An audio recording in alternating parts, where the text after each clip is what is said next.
বিশ্বাস করেন না আপনারা?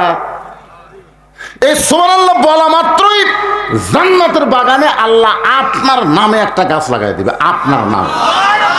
আপনি কবে জান্নাতে যাবেন তার আগেই গাছ লাগান শেষ। যারা চালাক তারা সুবহানাল্লাহ বলার সময় জবান বন্ধ রাখবে না, জানেন? যদি আল্লাহ জাহান্নামে দিয়াই দেয় তখন আমাদের গাছগুলাই বসে থাকবি, হাউমাউ করে কান্না শুরু করবে। আল্লাহ কালে গাছ কান্দিস কেন? কান্দার কারণ হলো মালিকের সাথে আমরা যাবার চাই। মালিক জাহান্নামত যাবি আর আমরা জান্নাতত কার আশায় বসে থাকবো? তখন আল্লাহ কয় সুবহানাল্লাহ, গাছ তোদের ওসিলায় মালিকগুলোকে আবার জান্নাতে ফিরে দিলাম। ধরে খান সুবহানাল্লাহ। অনেকে মনে করতেছেন হুজুর জান্নাত পাওয়া তো খুব সহজ, সুবহানাল্লাহ কলি হবি।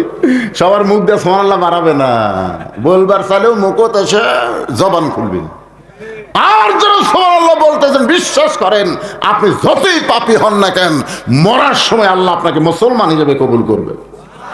যত পাপী হন না কেন, তার শেষ ভালো, তার সব ভালো। তার আজকে হয়তো নামাজ পড়তেছেন না, এশা হয়তো পড়েননি, কিন্তু ফজর থেকে আপনার মন আল্লাহ এমন ক্লিয়ার করে দিবে, নামাজ ধরলে যত নামাজ পড়েননি, নামাজ না পড়ার সমস্ত পাপ আল্লাহ মাফ করে দিবে। আল্লাহকে মাফ করে দেওয়ার পারে না? যে যুবকের আজকে বাজান এশার নামাজ পড়নি, ফজর থেকে নামাজ পড়ার নিয়ত করো। কি নিয়ত করা যায় কি যায় না? আপনি যতই চেষ্টা করেন নামাজ ছাড়া কিন্তু আপনি মুসলমানিত্ব টিকাবার পারবেন না। মান তারাকা সালাতু মুতাম্মিদান ফাকাত কাফারা, ইচ্ছা করে একক তো নামাজ যে বাদ দিল সে অবশ্যই আল্লাহর সঙ্গে কুফরি করলো। বাইনাল আবদি ওয়াল কুফরি তরকুস সালাত, বান্দার কাফের মধ্যে পৃথক করার জিনিসের নাম কি? যারা নামাজ পড়ে তারা হলো বান্দা, যারা পড়ে না তারা কি? আমি যেই বলবো বেনামাজি, আপনার জবান খুলে বলবেন কাফের। বলতে পারবেন না ভাইজান? বেনামাজি একটা জোরে হবে না, এতগুলো মানুষ। আপনারা হয়তো ভাবতেছেন আমি নিজেই পড়িনি হুজুর। আরে আপনি না পড়েও যদি কাফের কন আর ফজর থেকে যদি আপনি আদায় শুরু করেন, আল্লাহ তাআলা ওই কাফের থেকে আপনাকে মুসলমান কবুল করে নিবে। বেনামাজি আরো জোরে জোরসে বলুন।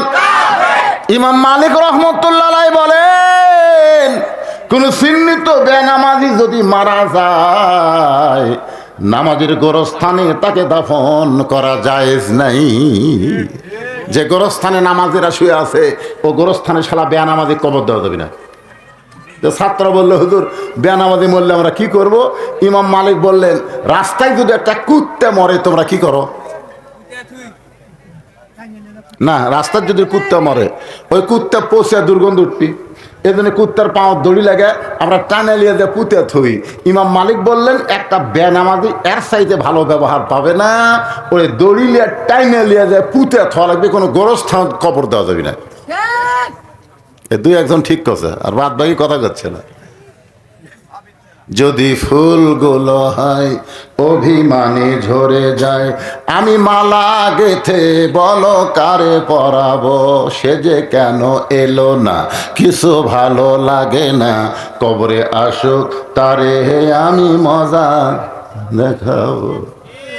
আবু যর গিফারি তাকায় দেখে ওই যে বাতি জ্বলতেছে, আমরা সবাই জানি বাতির আলো হচ্ছে গোলাকার, কিন্তু আবু যর গিফারি তাকায় দেখে বাতির আলো হলো 4 কোণা। ধরে কোন কয় কোণা? ওই 4 কোণার মধ্যেই কোদাল দিয়ে কবর খনন শুরু করলেন। কবর খুঁড়তে খুঁড়তে এক সময় আবু যর গিফারি বলে, কবর দিনের বেলা কবর না করে এ রাতের বেলা কবর খুঁড়তে আইছি, তুই কি বলতে পারিস কার জন্য কবর খুঁড়তেছি? কবর রে, এমন একজন মহিষী নারীকে কবর দেওয়া হবে, আল্লাহর নবীর মেয়ে হওয়ার পরেও নবী তাকে মায়ের সম্মান দিয়েছে। সুবহানাল্লাহ কন্যা কেন? ফাতেমা নবীরকে জোরে কন, কিন্তু মায়ের সম্মান দিয়েছে রাসূল। ফাতেমা যখন ঘরের মধ্যে আসতো সঙ্গে সঙ্গে নবী দাঁড়িয়ে যেত। আল্লাহ নবী বলতেন, মা আপনি কষ্ট করে কেন ঘরে আইলেন? আমারে ডাকলেই তো আমি আপনার কাছে যাইতাম। কেউ বাধা না দিলে মা আয়েশা বাধা দিছে। ধরে কোন কে বাধা দিছে? 6 লক্ষ হাদিসের হাফেজা। সুবহানাল্লাহ না কেন? মা আয়েশা কিন্তু বিশাল যোগ্যতা, 6 লক্ষ হাদিসের হাফেজা। বুখারী শরীফ পড়েন, মুসলিম শরীফ পড়েন, মা আয়েশা থেকে বহু হাদিস বর্ণিত হয়েছে। ফাতেমা থেকে একটা হাদিস পাবেন